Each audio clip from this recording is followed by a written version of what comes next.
evening. I'd like to call this meeting to order. Please stand for the flag salute.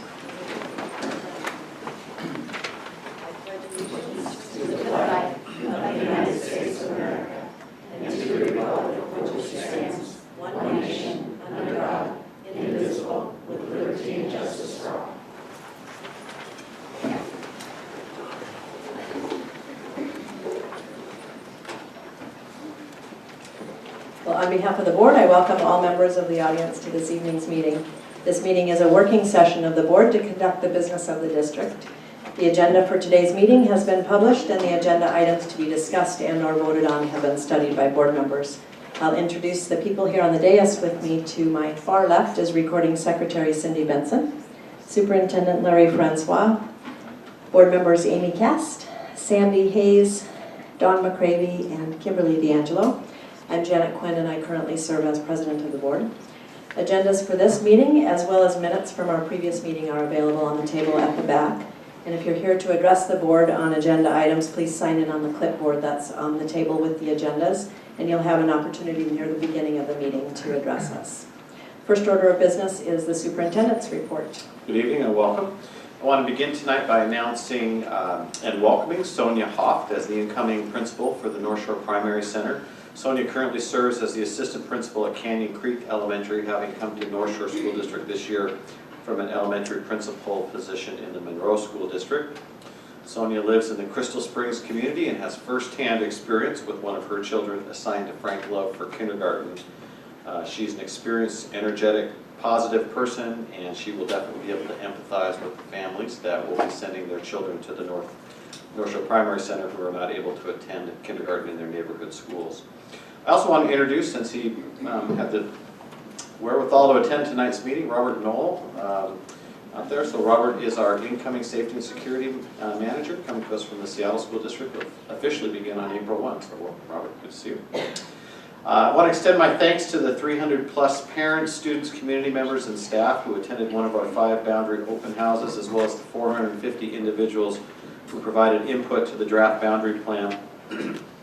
The EDTF is now reviewing the input received and the demographic analysis of the draft boundary plan. They'll bring a final draft recommendation to the board in May, and will continue to analyze enrollment trends, housing starts, and other data in the coming months to make sure the underlying assumptions behind the plan are as thorough and accurate as possible. On March 11th, I attended the Greater Bothell Chamber of Commerce luncheon, where Liz Warman from the Boeing Company addressed the impact of Boeing on our region. And Liz, I know through her work with the Washington Alliance of Better Schools, to which North Shore belongs, as Boeing is one of WAB's major corporate funders for STEM education and professional development. And Boeing is also a significant contributor to the North Shore Schools Foundation and an increasing presence in the Bothell community as they're relocating corporate offices into the business parks in this area to clear up space in Everett for a new production line that they're installing. On March 13th, I attended the Puget Sound ESD Superintendent meeting, followed by a Wannock Skills Center Administrative Council meeting. The legislative session, particularly funding, Department of Education waiver legislation, supports for struggling learners, and new assessments continue to occupy the time and attention of regional superintendents. And Wannock is continuing to plan for the changes in our funding model next year, when our waiver from OSPI to claim funding for Skills Center programs hosted in each district expires, and all Skills Center students and funding will need to be reported and collected through the host district, Lake Washington. On March 16th, I attended the North Shore Council PTSA meeting, or at least the first part of it, where the guest speaker was State Senator Rosemary McAuliffe. Senator McAuliffe provided an update on the legislative session and the progress on providing more ample funding for basic education. And Senator McAuliffe was very clear in her positions that new revenue is necessary, and tying evaluations to test scores is bad policy. On March 17th, along with the rest of the board, I attended the school improvement visit at Crystal Springs Elementary. I want to acknowledge and thank Crystal Springs Principal May Pelto for an outstanding and informative presentation about Crystal Springs' performance, their strengths, and their challenges as a school community. And it's abundantly clear to me that in her short time at Crystal Springs, May has rallied the staff around the vision, mission, and passion for the success of all students. On March 19th, I attended the executive committee meeting of the Seattle-King County Workforce Development Council. It was a good opportunity to learn about the work that the WC does to support individuals with disabilities gain meaningful employment, And we also heard from a representative from the Division of Vocational Rehab and how their work intersects with that of the WDC to support individuals with disabilities in the workplace. Later in the day on March 19th, I provided a State of the District presentation to the North Shore Rotary Club. It's always a pleasure to meet with that group. I seem to present to them about once or twice a year, and they do much to support our students in our schools. I provided an update on North Creek High School grade reconfiguration and the boundary adjustment process, and there was a high level of interest and many good questions from those in attendance. On Saturday, March 21st, earlier in the day, I attended the memorial service for Chip Davidson. Many of you may know, a longtime and prominent community leader who passed away recently.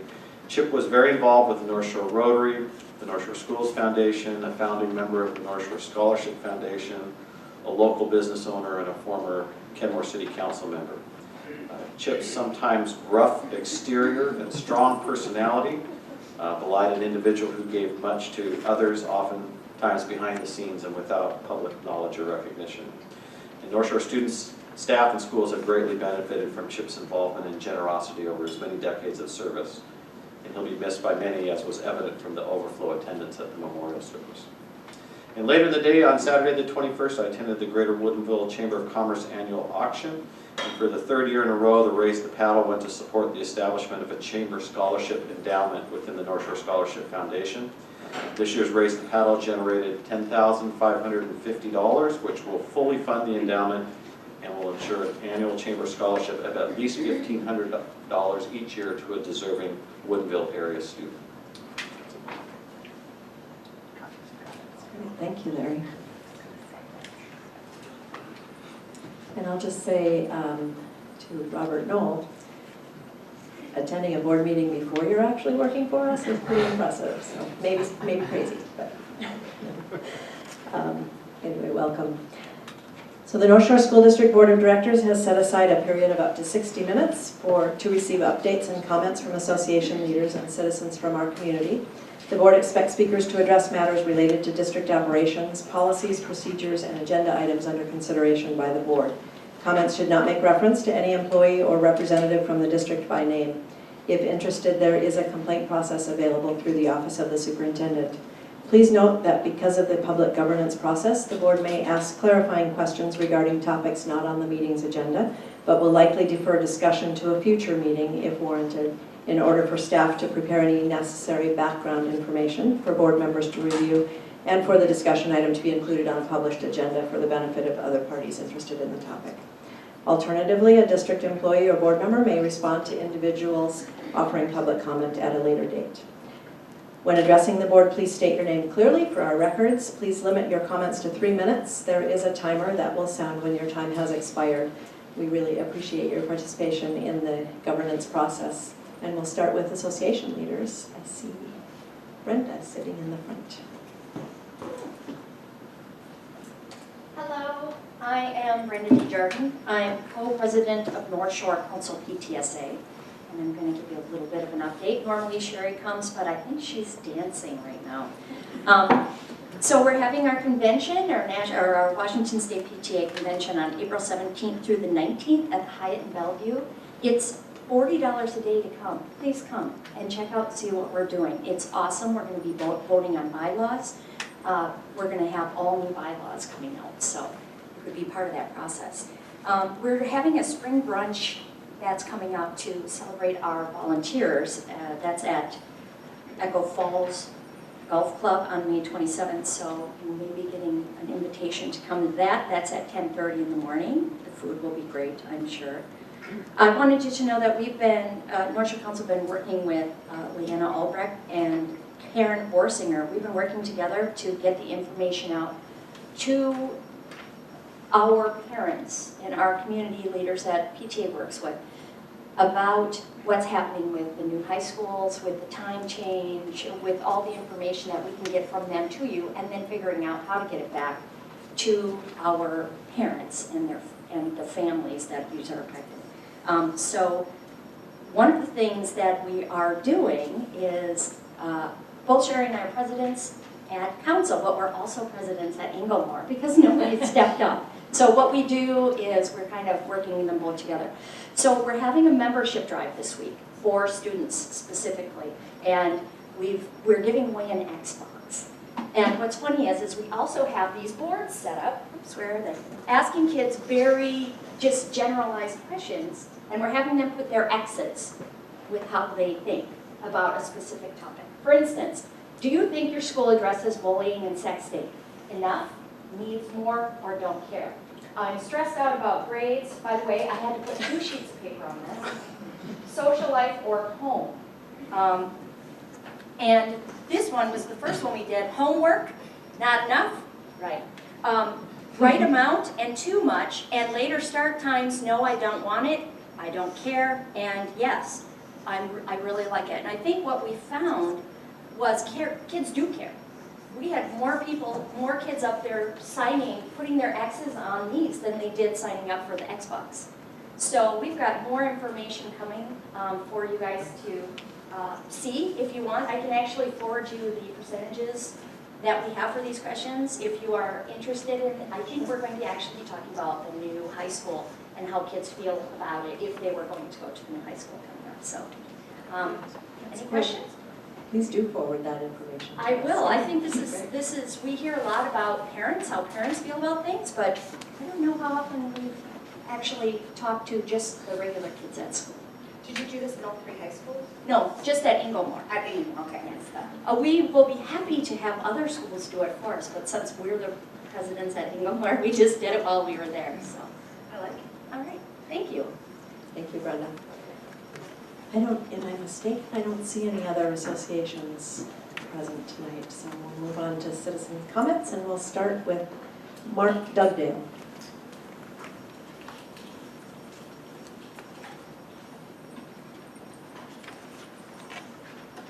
Thank you for the opportunity. My name is Mark Dugdale, and this is my first board meeting, and I don't know that this is necessarily the place to be heard, but I've tried on numerous occasions to reach out to have meetings with individuals and haven't been able to have those, so I thought I would just bring this before the board. It is in regards to a policy with the North Shore School District in terms of, it affects my daughter who's here tonight, Maddie.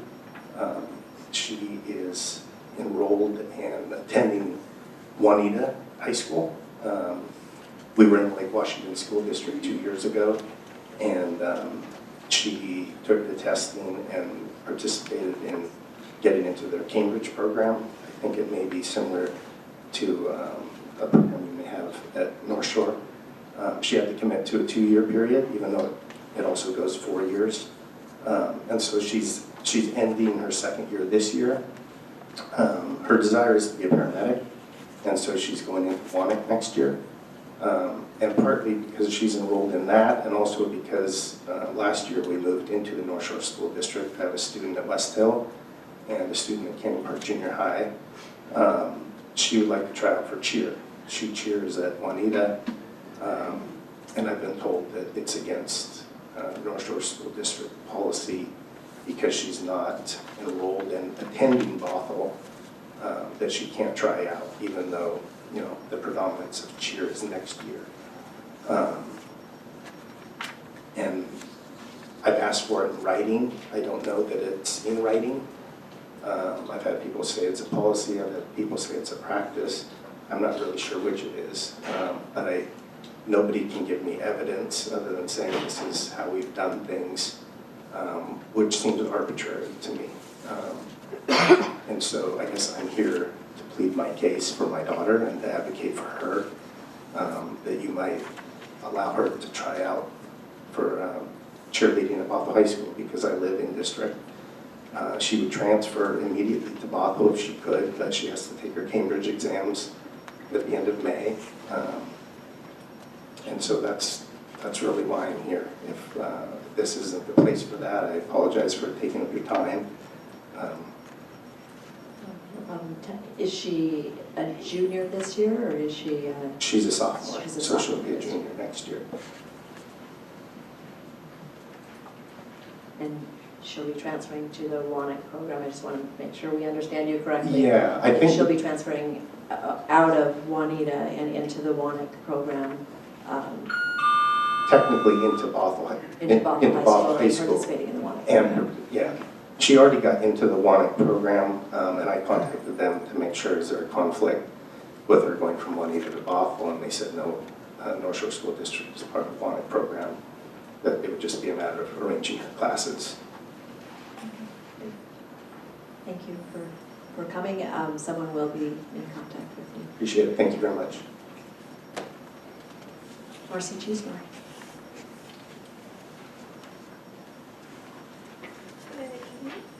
I'm Marcy Cheesebro. I wanted to thank you for your unanimous approval of the resolution to push back later start times to our high school students. Also, thank you for your efforts to begin a later start time next fall for those who can choose it.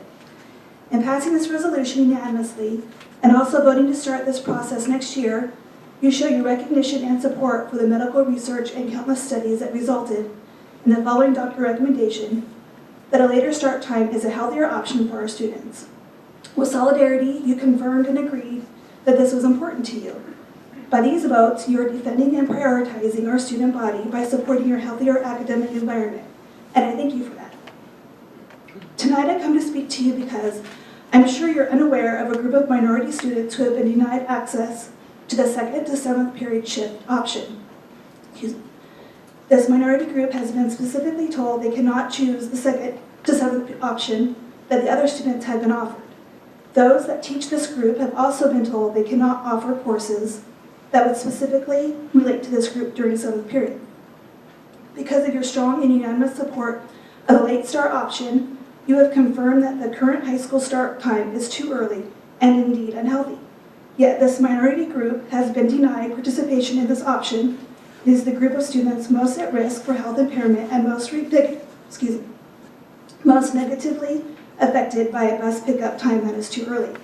In fact, many of these students, our special needs students, have been forced to accept a less than complete full day because the current early start time is not possible for them. I am aware that serving this population of students is more costly, and to include them in this choice would add some cost. All choices made by this board come with a cost. The question then becomes not about cost, but about priority. I know that there is transportation money available that could be used to better service kids if needed. I'm wondering, if you decide not to spend transportation money on transportation, what are you spending it on? Please consider offering this tremendous benefit to the students who need it the most. Thank you. Thank you, Marcy. And that does conclude the public comment period for this evening. The board appreciates your comments, and although this isn't generally a time for a two-way conversation, we do listen carefully to all comments, and we appreciate that you took the time to come and address us. And as I said, someone will be contacting you. So, next item on the agenda is the consent agenda. Is there a motion to approve? So moved. Second. Any questions or discussion on these items? Seeing none, we'll call for a vote.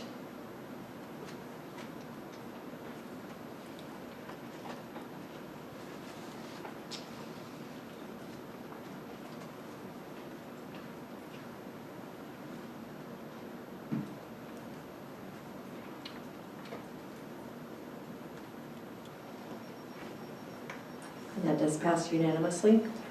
Next item on the agenda is a core curriculum material for high school health. Is there a motion to approve? So moved. Second. Questions or discussion? I went in and saw the curriculum today with Gretchen. I appreciate you always having the curriculums available for us to review. And I appreciated seeing this curriculum. I think it had some really nice components. Thank you.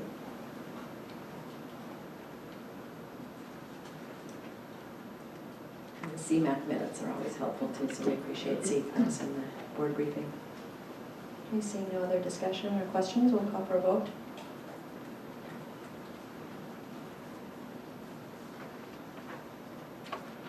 And that also passes unanimously. Next item on the agenda is second reading of board policy number 1400. meetings of the board with the addition of language to allow remote participation. Is there a motion to approve? So moved. Second. Any questions or discussion?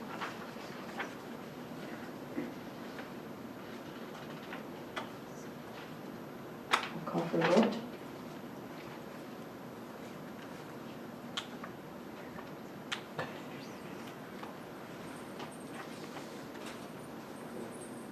And that passes unanimously as well. Next item on the agenda is the second reading of board policies 7251, disposal of surplus equipment and/or materials, 7280, investment of funds, 7322, warrant certification and approval, and 7332, payroll deductions.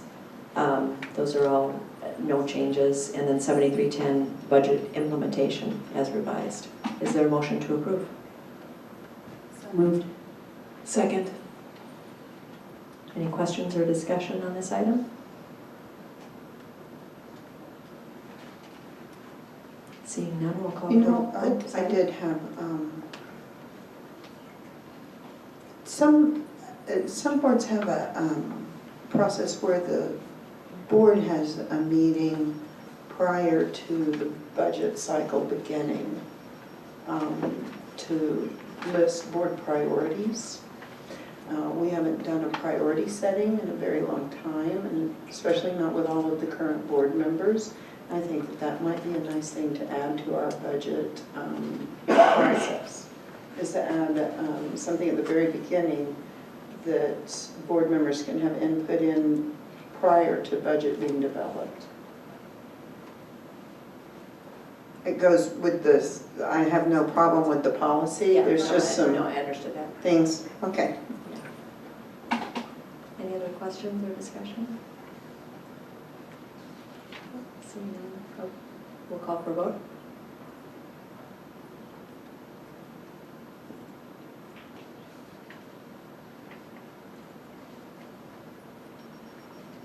And that also passes unanimously. Next item on the agenda is resolution number 718, primary center emergency procurement. And board members, we saw in the board briefing and embedded in the ESV here, the explanation for that it is allowing us to move forward with construction on the primary center, to take that over as a district rather than relying on the church to do it. I just have a quick question, and I bet, like, Before you do that, let me just get a motion to approve. so moved. Second. Now, Okay, please, so thank my you. quick question is, with this catch that happened when people noticed that the schedule was in danger, does this help us preserve schedule, that we're going to be okay for September? Okay. We're very hopeful. When we use the language emergency, I'm a little concerned about when did we first notice or think there was a problem with the schedule moving forward? Were you monitoring that? So the original intent of the project was for the church to conduct the work and do the project. So the project was being managed by them and the building owners. When we became aware of the issue is when we took this action in front of us. And the wording emergency comes from the RCW and the need to declare an emergency in order for the district to take over construction and move forward. When did you become aware of, I understand the emergency needs to be part of the language you use, but it was on their schedule. Were you following it? Were you, did they just say, oh, oops, one day, or what happened? We were kept informed periodically, but we weren't aware of the degree of the issue until very recently.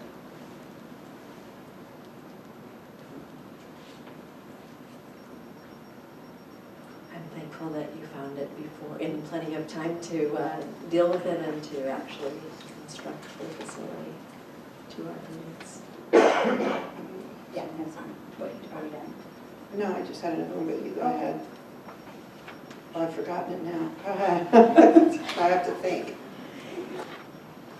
How much more, is this going to cost us more money? I mean, I don't see a dollar figure in here, so I'm concerned that we're Potentially. voting on something that I don't know what I'm voting on. Potentially, I don't know that we have a firm handle on that yet, but potentially it could cost more than what we had originally anticipated. Because of the lease arrangement we had, we front funded some resources that were intended to contribute to the tenant improvements.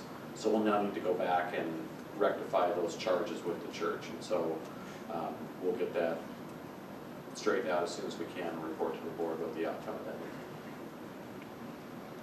So you're saying, I'm sorry, well, you're saying that you've given money to the church to get the work done or to begin the work?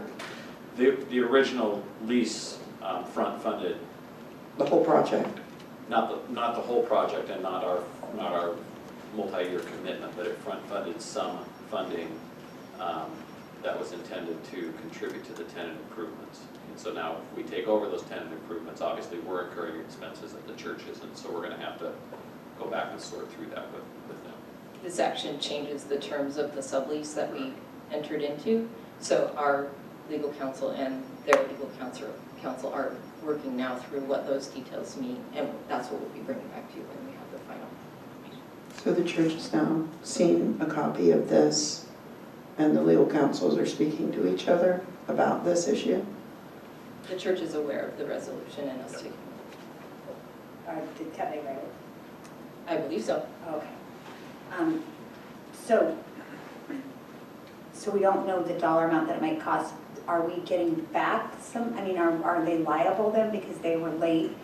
It's hard when you don't, I mean, I understand we don't know, but is it like 100,000 or 200? I mean, what kind of figure are we looking at? And would the church be responsible to pay us back some of those dollars or help us recoup some of those dollars because they did not hold their end of a bargain? All of that is what the lawyers will need to work out, and that's what we'll be learning more about and bringing back to you. How much money was it front funded? We paid $426,000 is my recollection. And was that for the actual cost of the entire project or how much more was left on the project? It was for the terms of the sublease. So the tenant improvement work was part of the sublease that our lessor, the church, was supposed to be doing the work. So we didn't have a breakdown of what they were supposed to be providing for the tenant improvement work. The clause was that they were to do the work. Was it so in the clause it sounds like it was our intent that all the work would be done, or was that something to be determined in the future? Yeah, again, a lot of these nuances are details that the lawyers really need to sort through and negotiate, and I'm hesitant to provide too much detail here right now until we've heard from them and know what they've discussed. Do we know who the architect and contractor are yet? Are they just who we used, Cornerstone, I assume, or not? Yes, we're going with friends who we're very familiar with and quite confident of. And they've people who are doing work in our district currently is what I read in the. That's right. That's right. And they've looked at the schedule, and they are the ones who've told us that with this resolution passed and being able to move forward, they still feel they can meet the schedule. So I don't know if this fits the same, I mean, I guess I'm concerned about our relationship with the church moving forward, that we're going to have this primary center there, and there's been now some issues on it. Is that going to pose a problem once we actually put our students in there? And are we, I mean, is there any chance that, you know, is the lease solid? Is there any chance that we could get moved out? Are they their classrooms? I mean, so is this a stable relationship with them? Or, you know, 6 months down the road, would we be looking at another resolution? Or what do you think? I'm directing that to Larry. Yeah, well, we certainly hope that it's positive, can be a positive relationship moving forward. We have a lease agreement. We have a binding agreement. 3 years? it's a five-year lease. We have a binding agreement to have classroom space there for 5 years. And so and we need that classroom space desperately. So we are proceeding with every intent that the lease is going to be honored, and we are going to be in there in the fall with the classrooms we need for our kids. And there's not pushback from them right now for us to take our own people and go remodel their buildings or their rooms? I don't believe so. I don't think they have, I think it sounds like the project perhaps was more than what they had anticipated. Okay, so since you have a little trouble answering my questions because it's a negotiation right now, I would like a copy of the contract then. Sure. Okay, thanks.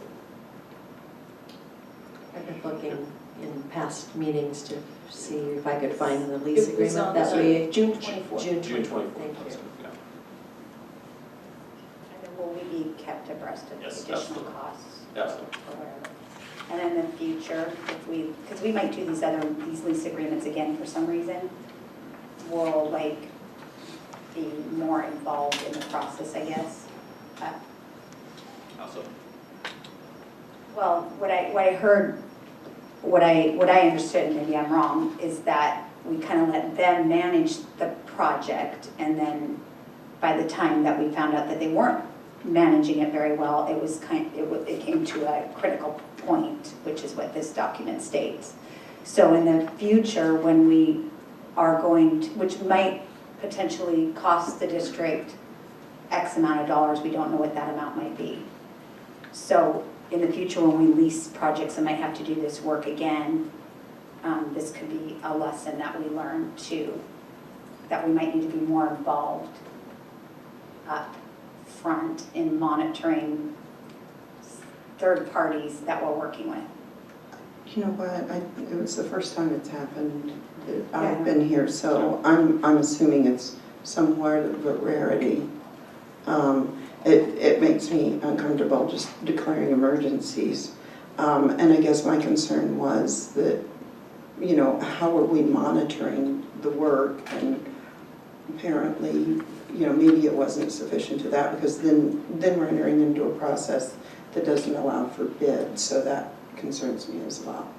But certainly I'll be voting yes in favor of it, because I think that we really don't have much choice to go ahead and get the work done so that our students are in school. thank you. Thank you. If you want to go back and review the contract that's on June 24th, under the, let's see the title, hang on one sec. NSD classroom lease, outside lease for kindergarten space.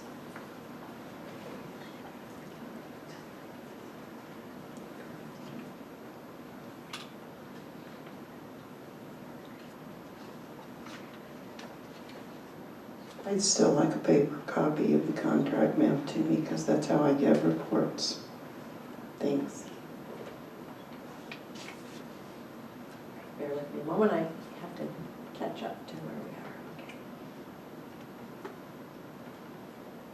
All right, we've had a motion and a second. Seeing no further discussion, we'll call for a vote.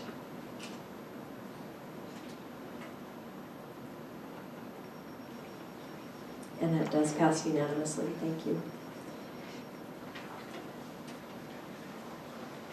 Next item on the agenda is the district budget status report for January. Do board members have any questions on this? I did.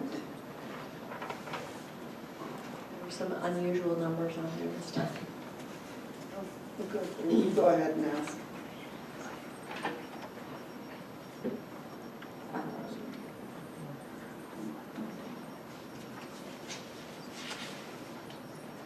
I'll jump in. I have a question. So on the capital projects fund, under expenditures, the bond issuance and other debt, just wondering how that's going. You know, the actual to budget percentage was just awfully high. Yes, we recently reclassified our Xerox copier release in the graphics center as other debt. It had been incorrectly in a different line item. The budget was in a different line item. So we identified that it's the Xerox copy release at the Graphics Center, and we will correct that in the next year's budget. Any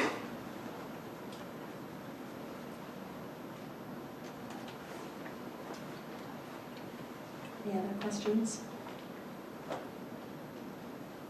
Yeah, we have a 213% on the actual to budget on the capital projects fund. That was revenues. Yes. That's also a change in accounting methodology. Historically, we have recorded our long-term leases in that location until they are then transferred to the general fund. And going into this year, Holly said that it needs to be an operating transfer.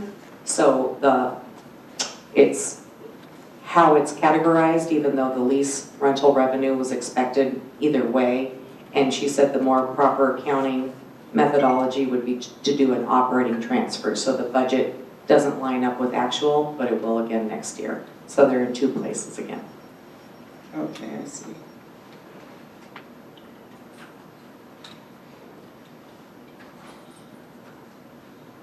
Looks like we're quite a bit ahead of our fund balance compared to where we've been in previous years. So, For general. yeah, I'm sorry. Okay. General, correct. It's like at 18, from what I can read of the chart. like Yes, 18.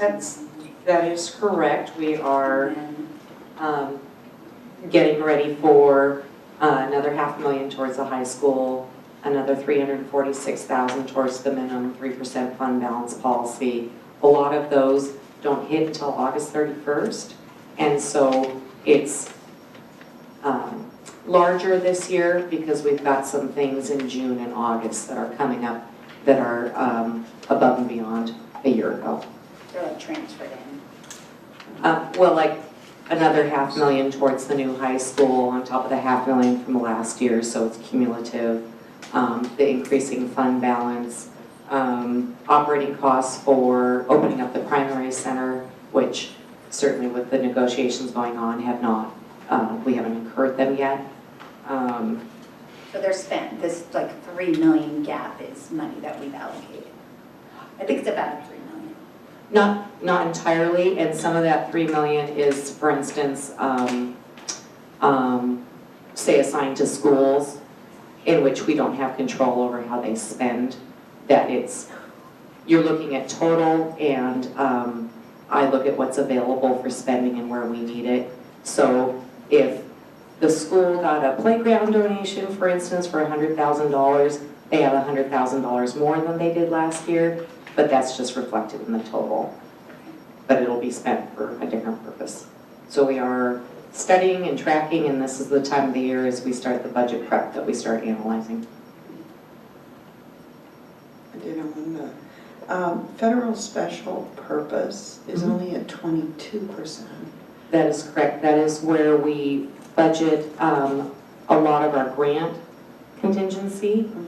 And so two things. We budget grant contingency, which allows us to collect unknown donations, grants at the time of the budget, like that playground.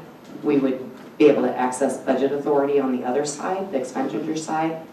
Also, the federal grants themselves have a big lag.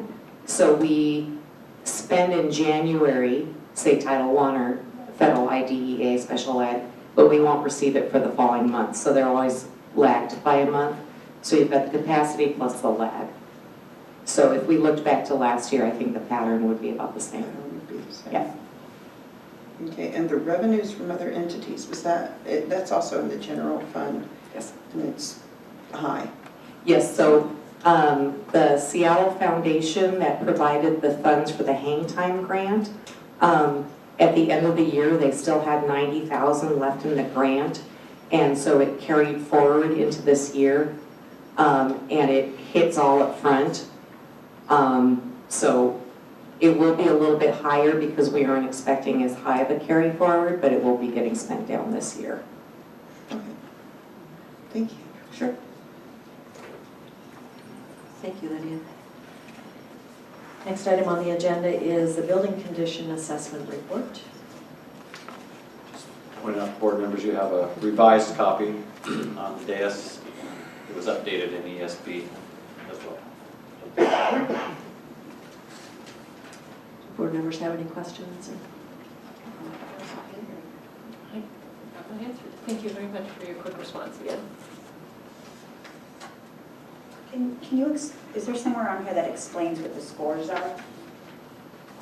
Like the building condition score, what does a 90, I'm assuming that's good, but It is there? says it in ESB, the ranges scored, the scores range from just over 60 to 100, with 100 being excellent, so. So where do we look at where we need to start? What's our score where we need to start? Like, that the condition means that we need to do a capital project on it or something? At what level is that? Or is it just arbitrary to a certain extent? Well, I don't know that we actually use this particular, this analysis we're required to complete because these projects all receive some level of state matching money. I don't believe this is the analysis we use to determine our own capital projects. We use our own building assessment that we do every 4 years in conjunction with our bonded levy cycle, and we use that as our primary determinant of which buildings are up for certain work. Probably use this as a resource, but it doesn't guide that particular bond projects. So what does the, excuse me, or asking, but what's the purpose of this then? It's not, okay. This is a report that we're required to submit to the state for buildings that receive state matching. And the scores come out of a database, the OSPI database called ICOS. I've forgotten what the acronym stands for. The scores are a compilation of all the data for every building that is entered. So every system in the building, every component of every building is evaluated and a rating is selected. Then all of that data is compiled and pulled by the computer into the score that you see on the paper. So the 92 point whatever is the combined total score for that building of all the systems and all the ratings that were entered. But Larry is correct. For that reason, that's why we don't rely on it to be our primary source of information for capital bond planning. You may remember I believe it was actually the last meeting we were at, the board approved a resolution certifying that, I think it was Woodinville High School or perhaps it was North Creek High School, that we're going to receive some level of state match, that we're certifying that the construction will be good for 30 years. So this is part of the process the state goes through when they've invested money in a capital project in a school district to monitor and be sure that their investment, for lack of a better term, is meeting that life cycle. Thank you, Karen. Let's see, no other questions on this item. We'll move on to the next agenda item, which is first reading of board policies 7210, revenues from local taxes, 7220, revenues from state resources and the federal government, 7320, purchasing authorization and control, 7321, bids and contracts, 7324, relations with vendors, and 7333, deferred compensation plans. Do board members have any questions on any of these policies?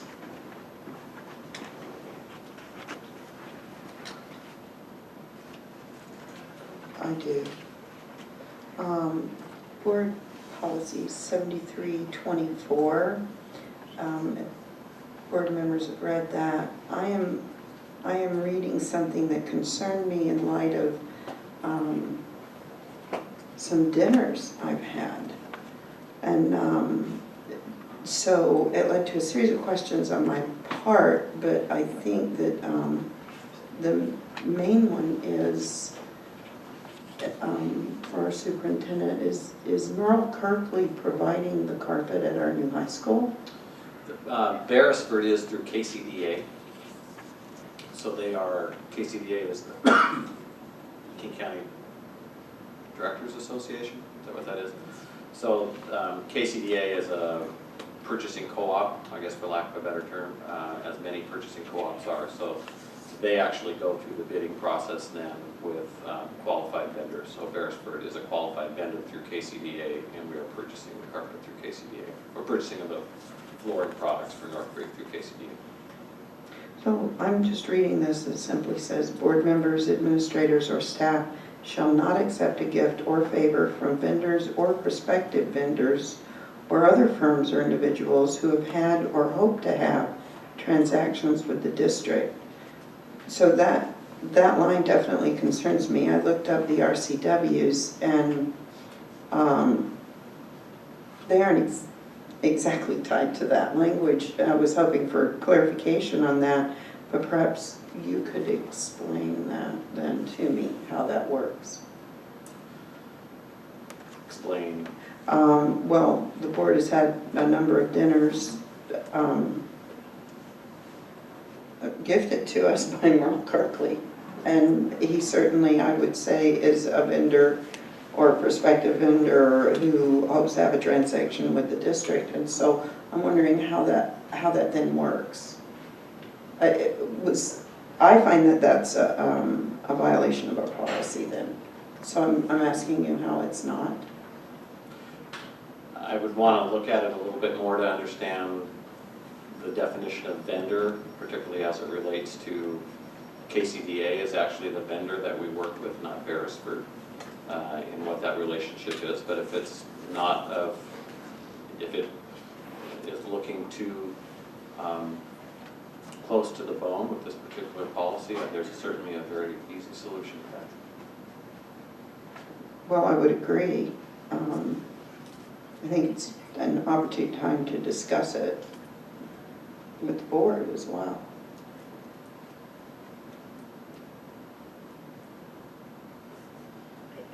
Does that bother any other No, board it members? makes me uncomfortable after reading this, and so I think it is a good time for a discussion on it, because I didn't, reading that policy, it's very different than how I feel I've understood it from. So I have a clarifying question. So how does it work with KCDA? So if we're building North Creek and we need carpet, does KCDA choose the vendor, or do we tell KCDA which vendor to choose? Vendors are qualified through KCDA because they've gone through the bid process with KCDA. So, so I guess if, Candy, maybe you can help with that one too. yeah, just to understand again the cause and effect, you know, if we're having district with someone, you know, if do we ever go to KCDA and say, okay, we want to work with this company, or we need this kind of carpet? So, or both? Typically what happens is that KCDA will go out for bid using a variety of specifications for carpet and flooring and so on. Right. And so it's a competitive bid. They may in fact award to more than one vendor because of course the specs are different for each school district, for each room, etc. So then we as a district, through the membership of the co-op, have the opportunity then to purchase from any one of those multiple vendors. So we typically look at the vendors and say, this is the carpet we want, vendor A has it, vendor B, C, and D don't, so we're going to go with vendor A this time. Okay, so they help sort? Is that kind of a way Help of explaining sort. KCDA, like they Well- help sort through vendors and options? Not So- only do they help sort, if I understand what you're saying, Okay. they actually have very specific specifications when they go out for bid, and it's not just for product, it's also for service components, installation, it can be based on percentage of manufacturer's price. So there's a lot of components on how they award those bids. Then we go into those contracts and look for the specs to determine which company we can purchase that particular carpeting from. Does that help? We purchased from Merle then? We purchase from Beresford Company through KCDA because Beresford is one of the awarded bid vendors that have gone through the competitive process. So we do purchase from. Beresford, but we purchased through KCBA because KCBA actually does a competitive bid. I think, Candy, just to maybe help capture what the board is saying, we just want to be sure that there's no impropriety and Yes. no perception of impropriety That that is my is next happening. point. So, Really what happens here is that the other two RCWs that are associated with our policy that are listed down below, I think it's one of them is ending 040. That one specifically talks about if you have a remote interest, how then it would be okay to have a relationship with a vendor, but you just need to make sure that you excuse yourself from voting or that you're not part of awarding the contract. So in my purchasing department and in the capital projects department, we don't have any kind of personal relationship with those vendors except any kind of dinners, go out, play golf, any of those kinds of things. So You it's, guys do not.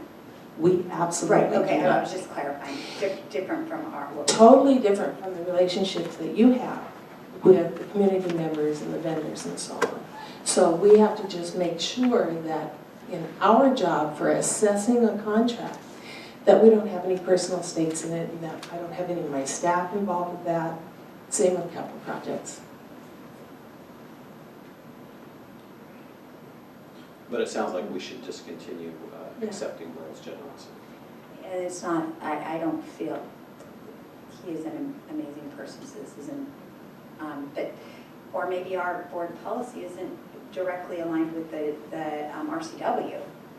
Because weren't you saying, John, I just heard you say that it didn't sound exactly. Well, I think when I tried to look at it, it was difficult to track where this language came from. So then I have to assume that it came from WASDA. You know, this policy has probably been in place without any changes. Well, you can see the dates on there for a long time. 1993. Thank you. Yeah. So certainly if there's something that you'd like to add to that or change that last sentence, we can certainly do so.